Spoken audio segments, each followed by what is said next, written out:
Para hadirin sekalian, daripada Sayyidina Abu Hurairah radhiyallahu anhu berkata, Rasulullah sallallahu alaihi wasallam bersabda dalam sebuah hadis, janganlah kamu saling berdengki, janganlah kamu saling menipu dan memperdaya, janganlah kamu saling membenci, janganlah kamu saling memulaukan antara satu sama yang lain, janganlah sebahagian kamu memintas jualan orang lain.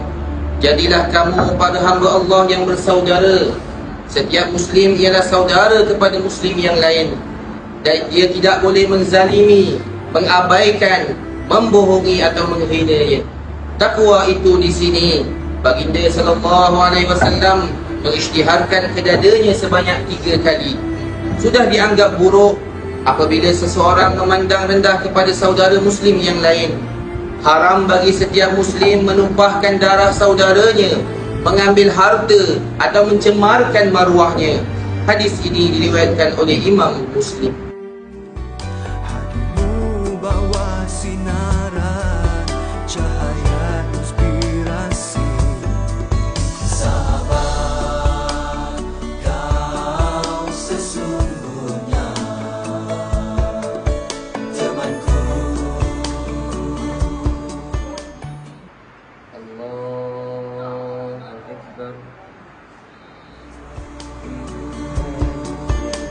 Dikala suka dan lara hati kamu runtuh, di seluruh bumi sendu, kau tiupkan ketabahanmu untuk sekuman bagaikan embun di langit terbit fajar. Kau pergi jauh mengejar cita, menggapai redha yang esa. Duhai sahabat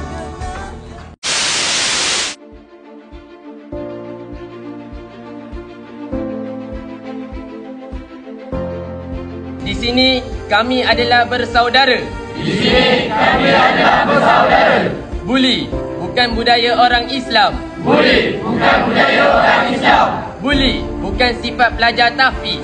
Buli bukan sifat pelajar tahfiz.